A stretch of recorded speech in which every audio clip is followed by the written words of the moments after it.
Let's keep it 100 here, man. When you hear about the word psychedelics, you're most likely thinking about raves, hippies, and other new age spiritual nonsense. Yet what if I told you that if you take a deeper look into the shamanic history of these sacred substances, you'll soon come to realize that these psychoactive herbs weren't merely just some drugs used for entertainment, but rather were mystical tools to unlock states of enlightenment.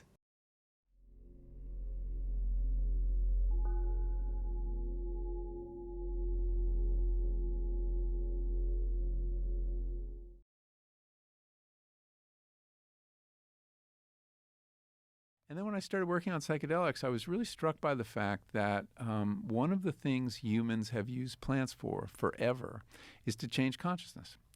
And that seemed like a very curious phenomenon. But every culture on Earth, with one notable exception, has some plant or fungus that they use regularly and often ceremonially to change consciousness.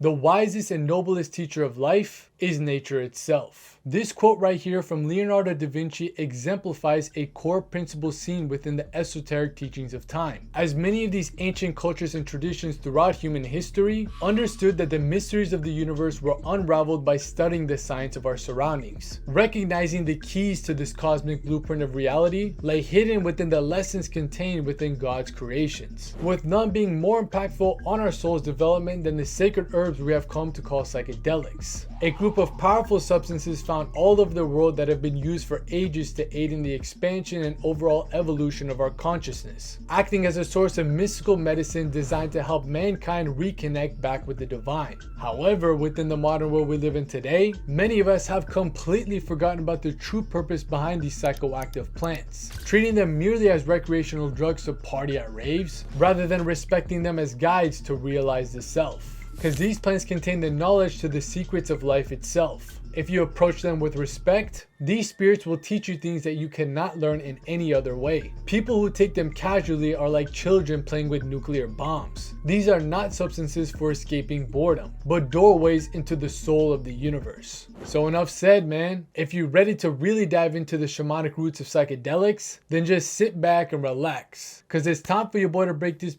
down real quick like a brick for y'all. Starting off with the ancient teachings found within the Rig Veda, one of the oldest written documents in all of human history that has served as a foundational pillar for the Eastern philosophies of yoga. And within the 9th book or mandala of this text, we can see an entire section dedicated to a mysterious substance referred to as Soma, aka the nectar of the gods, a ritual brew of the Aryan tradition that was made from the pressed juices of several different plants and used to invoke states of spiritual ecstasy, often including mystical visions, divine revelations, and transcendental insights into the nature of reality, acting as a tool to detach from the entanglements of the ego in order to access the higher planes of consciousness, helping to reveal the deeper layers of one's true spiritual essence beyond the brain and body. We have drunk Soma and become immortal. We have attained the light discovered by the gods. The Rig Veda is considered by all scholars, I think, to be one of the most beautiful composite of religious hymns and deep philosophical discussions. And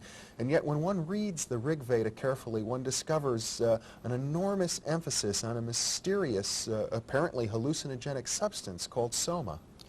Yes, you're quite right. The 9th mandala of the Rig Veda is entirely devoted to singing the praises of Soma. The references to Soma in the Rig Veda were not really symbolic. They refer to some actual plant substance. Oh yes, definitely. Some sort of plant substance was prepared and ingested by a priesthood who then used the ecstatic experience induced by that plant as the basis for all of their metaphysical and philosophical speculations on the nature of the universe. Now, the sacred elixir of Soma can also be seen in another ancient Aryan tradition around that time, being that of the Zoroastrians, aka the Persian mystics, who were known to commune with the cosmos with the help of an herbal remedy referred to as Haoma, a one-to-one correlation with the Soma spoken about in the Vedas. since the Avestan language of the ancient Persians commonly replaced the letter S with H, making Soma Haoma. But nevertheless, this sacred potion of the Persians was believed to bestow the aspirant with a spark of spiritual illumination that awakened their dormant faculties, allowing them to access a stream of divine wisdom needed to navigate through the veil of illusions within the material world, helping to guide one's consciousness along this journey of returning back to the supreme source. To him who drinks me with devotion, I reveal the path of truth. I, Haoma, give light to the mind of the righteous man.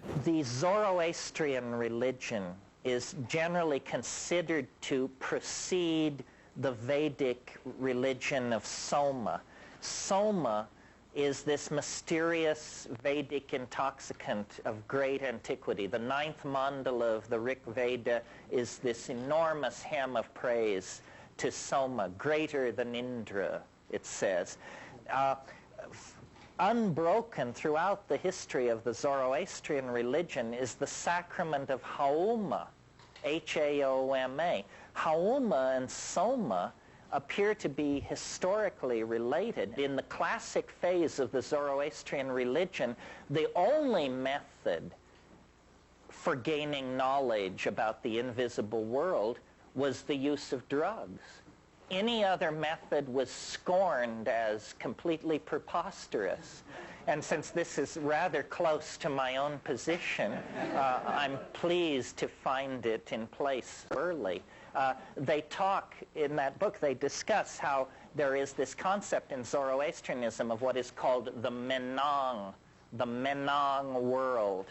And the Menang world is only accessible through Haoma. It's only accessible through pharmacological means. Now, this phenomenon of psychic visions and divine revelations derived from psychedelics ain't just a random occurrence that happens by accident, but rather the results of stimulating one's spiritual senses, which is something that has been further broken down within the ancient teachings of the Yoga Sutras, a core text of the Vedic philosophy written by the enlightened sage Patanjali. A step-by-step manual designed to map out the science of this ascent towards achieving this state of yoga, aka union with the divine. And within the first verse of chapter 4, we can see the secret to these sacred substances, where Patanjali states that siddhis or supernatural powers are born of birth, herbs, mantras, austerities, or samadhi, meaning that the attainment of mystical powers such as clairvoyance, mastery of the senses, and the activation of one's inner light may be manifested through a prosperous birth void of karmic bonds, mantras or the repetition of certain sacred sounds that are known to stimulate the subtle body, austerities or spiritual disciplines which are said to generate a metaphysical form of heat referred to as tapas that burns away the blockages between one's consciousness and the cosmic mind, samadhi or pure mental absorption through deep states of meditation where the yogi withdraws their attention back into the inner world, and finally the fifth way being none other than the use of some special herbs, helping one tap into transcendental experiences that connects them back with their true selves. Just relax and breathe.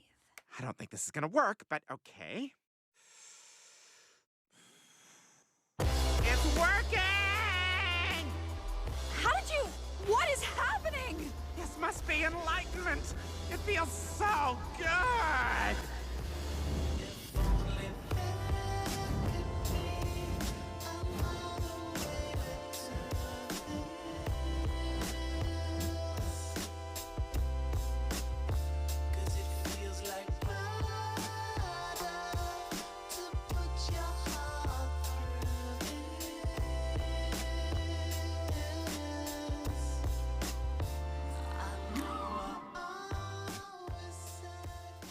Welcome to Nirvana.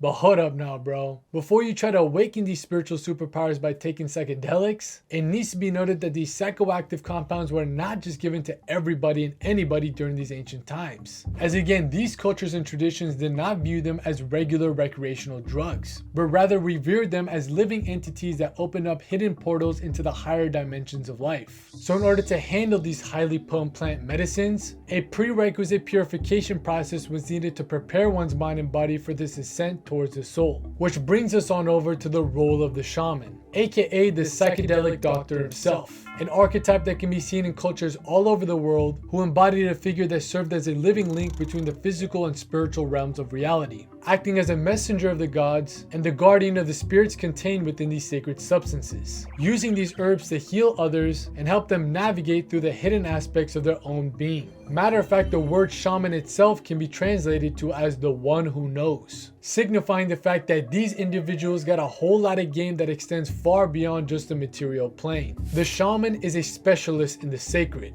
able to enter altered states of consciousness and leave the body at will to acquire knowledge outside of ordinary perception, returning with gifts of guidance to help others navigate across the cosmic currents of life. He walks with one foot in the physical world and one foot in the spiritual world, uniting the roles of the doctor and occultist into a beautiful balance.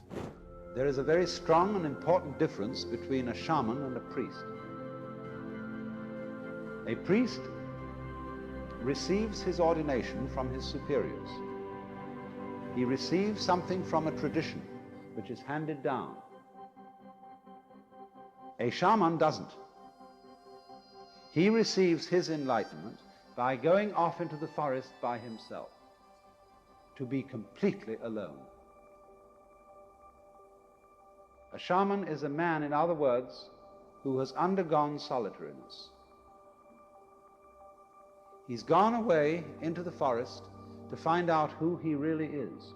But nevertheless, these shamanic figures knew that not everybody was ready to travel through the realms revealed by these mystical medicines, as the psychedelic experience ain't all about sunshines and rainbows, my guy. Cause this internal voyage into the depths of your soul will cause you to come face to face with the cold hard facts and peel back the layers of this facade built by the false identification with the ego, blocking you from ever realizing who you really are beyond the brain and body and what your soul was really brought here to do aside from just satisfying the senses. A dramatic wake-up call that would drive most people into complete chaos. And this is exactly why the shamans of these ancient cultures instilled mandatory practices such as fasting, celibacy, meditation, and other spiritual disciplines of self-mastery before the initiation itself, since the doorway to truly traverse through the subtle terrains of this psychedelic landscape requires one to remain detached from the distractions of the external world, aka the degeneracy that keeps our consciousness stuck under the veil of ignorance, fooling us into believing that all we are is merely just this physical form, and that the purpose of life is simply about satisfying our lower senses of survival, sex, and status like that of an animal, preventing us from ever discovering the eternal essence of our soul, as well as a divine duty or dharma we have been destined to accomplish. So if the aspirant has not done their due diligence of dissolving the karmic bonds of carnality, these substances will not be able to awaken their higher faculties, because the spirits of these sacred herbs will not enter a place that is already full of noise. You must empty yourself from within and burn away the excess attachments so that they may come and teach you. The power of these plants cannot be fully realized until the inner landscape is cultivated properly through discipline and the ability to surrender.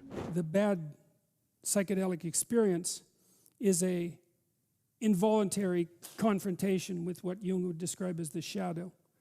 It's like, so beware of experimenting with substances that produce divine revelations if you're in a serious state of disorder. And I do think that is what happens to people, is that they encounter everything about them that's chaotic and out of place. And some people get trapped in that and they can't get beyond it. And that's because there's so much of it. Now, all in all, the ancient use of psychedelics revolved around the idea of ego dissolution, aka the symbolic process of a spiritual rebirth, an inner journey of revealing one's true self by first burning off all the bullshit. Matter of fact, the actual origins of this name psychedelic itself can be broken down into the two Greek words of psyche meaning soul and delon meaning to reveal or make visible, literally translating to as soul revealing. But now, since we're on the topic of Greece, it's time to dive into the apoptia ritual of the Eleusinian mystery schools, which was the highest stage of their secret initiation process, where the seeker was said to have undergone a metaphorical death of the ego in order to be resurrected once again by the light of the spirit. And funny enough, this whole process was sparked by a special beverage called Kykeon, basically a beer that was believed to contain the ingredients of barley, mint, water, and ergot, a psychoactive fungus that contains the same chemical compounds that have now been synthesized into lysergic acid dithylamide, aka LSD, a powerful psychedelic known to induce mystical visions and feelings of pure euphoria. However, in the case of Kykeon, this drink was used to tear down the barriers that keeps us enslaved as a prisoner to our programming, allowing for the consciousness of man to liberate itself from the constricting confines of our mundane existence and assist in its ascent back towards the ultimate union with divinity. Kykeon prepares one for the afterlife, as it symbolizes the soul's release from earthly confinement, inducing visions and revelations that offer glimpses into our spiritual immortality that cannot be described with words. Whoa. What is happening to me? Where is this? Where am I? Am I dead? Am I still alive? Those aren't the questions you should be asking. Huh?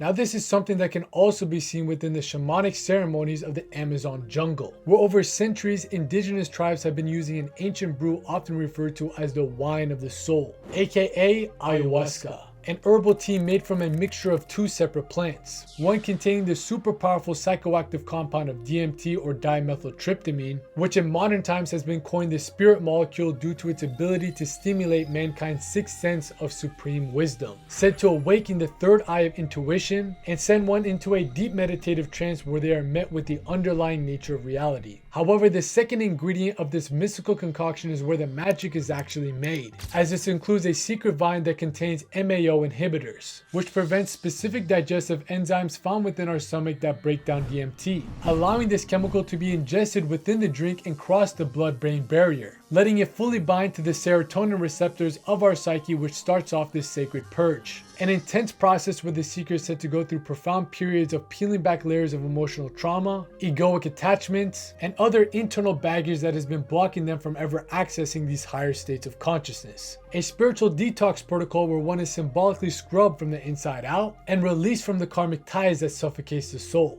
Mother Ayahuasca strips away the illusions of the ego to show you your wounds. It may feel as if you are dying, but it is not you that dies. It is the walls of the false identity you've built. In this sacred purge, you are released from lifetimes of shame, guilt, and fear. What remains is the raw truth of your infinite nature. The tribal people here in this area of the Amazon jungle have been partaking in ayahuasca ceremonies for thousands of years, and they use it as a tool or a doorway to enter the realm of the plant spirits and to call upon them using their sacred songs for healing. Ayahuasca is one of the most powerful psychedelic experiences a person can have, often considered a life-changing moment for people.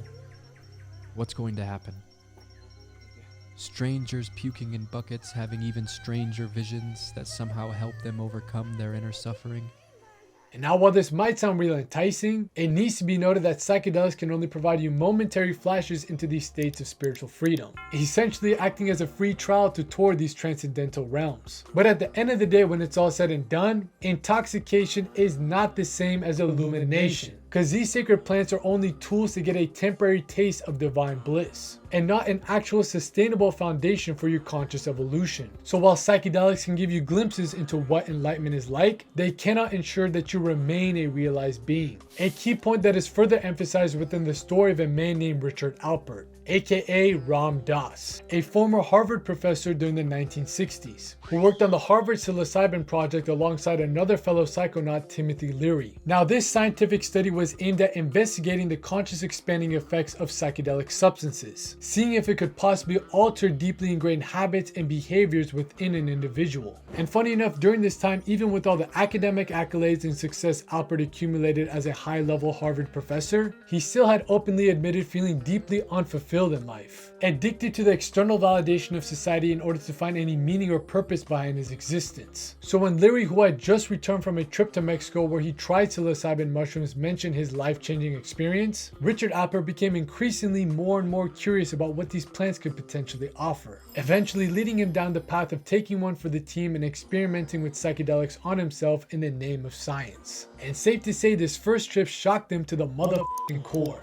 As he stated, "For the first time I realized realized I was not who I thought I was, and that what I've devoted my entire life to being status, intellect, and persona was all but a mask, showing him that there resided a deep non-personal awareness within himself that his studies of Western psychology simply could not explain, which inevitably turned him towards the ancient scriptures of the East to find an answer to what he had just experienced. And funny enough, within these sacred texts, Alpert located exactly what he was looking for. So much to the point where he booked a flight to India in order to learn how to access these higher states of spiritual illumination without the need for psychedelics, since he noticed that the amazing effects of these compounds only gave him a short-term shift in his consciousness that eventually faded away. Yet within the teachings of yoga, it was made clear to Alpert that there was a way or system to remain enlightened for life, and he was dedicated to leave his prestigious degrees of a professor in the past in order to discover what this path to self-realization really was. A journey that led him to meeting a man who became his eventual guru, aka Neem Karoli Baba, an old man who lived amongst the foothills of the Himalayas and was said to have awakened the siddhis or supernatural powers spoken about in the historical Hindu texts.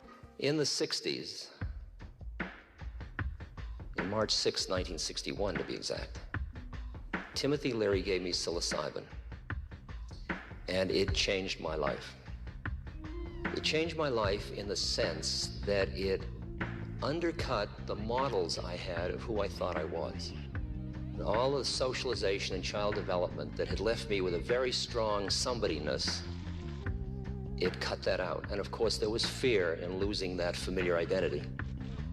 But there was always also wonder, because I touched a place in myself. It was behind all my social roles. And it was a presence. Instead of being good or this or that or achiever or anything, I experienced a place in myself where I just say, I am. Not I am this or I am that, just I am. And I think it preoccupied me because it felt like it was my true being. And I felt like I was gypped. I was gypping myself not to have access to that. So I did what many others of you did and other people did, was I tried every chemical possibility to try to stabilize that state. I mean, if you took this and then followed it with this, and you did it under these conditions with this person, reading this book from the Tibetan, and you did it after fasting for so many days and standing on your left foot, it would work, see? And I still came down, and I kept coming down and coming down and coming down for about 7 years, through hundreds and hundreds and hundreds of explorations. And then I went to India and I met Maharaji, my guru, and I met a being who didn't come down.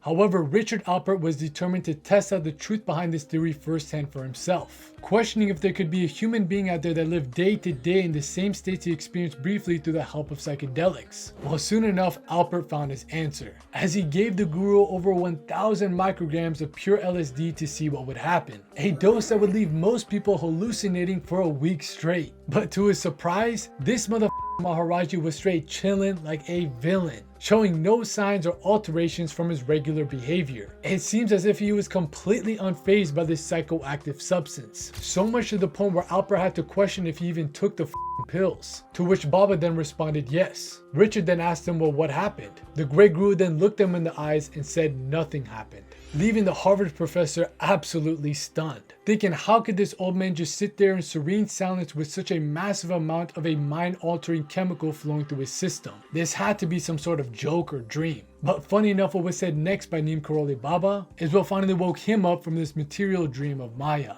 as the self-realized sage stated that these medicines were used by the yogis of the Kulu Valley long ago. These medicines will allow you to visit Christ, but you can only stay 2 hours. This is not the true samadhi. It is better to become Christ than to visit him, exemplifying how psychedelics can show you what lies ahead at the top of the mountain, but can't make this ascent up to the pinnacle for you, since there is no shortcuts to samadhi. It is only through the metamorphosis of self-mastery by unlocking the mind, purifying the body, and awakening the soul where one's consciousness can abide in these pure abodes. Right after I met him, he said to me, "You got any of that yogi medicine?"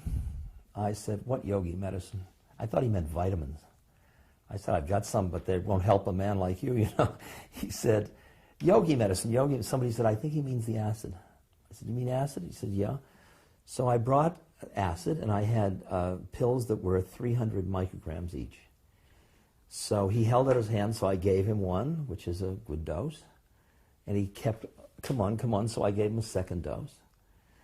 Come on, he gave him a third. Now, 900 micrograms for a new person, I mean, he was heavyweight, but that's still a good size, and it was really good acid. So he goes like this, and he throws it into his mouth, and I just think, this is going to be pretty interesting, you know, and nothing happens at all, nothing. So I go back to the States, and I tell everybody, this guy took 900 micrograms and nothing happened. Because, I mean, this is our medicine. I'm impressed, you know. But in the back of my mind is the gnawing question, do you suppose he really swallowed it? Maybe he veiled my mind and threw it over his shoulder or something like that, you know. But I don't know. So I come back to India 2 years later, and I find him after about 6 months, and he says to me, the first time I come up to him, he says, did you give me some medicine last time you were in India? I said, yeah. He said, did I take it? I said, I think so. He said, what happened? I said, nothing. You got any more of that medicine? So I said, yeah. So I brought out, and I had 5 pills, 300 each. And one of them was broken. He wouldn't take the broken one. He took the 4 others. And he took each one, and he stuck it on his tongue. And he made absolutely sure that I saw that he took it all in. Then he said, can I have water? And I said, yeah, pani. Garam to hot or cold? I said, doesn't matter. So he called for water, and he drank some water. He said, will it make me puggle? Will it make me crazy? I said, probably. And at one point, he went under his blanket, and then he came back down looking absolutely mad. And I thought, what have I done to this poor old man?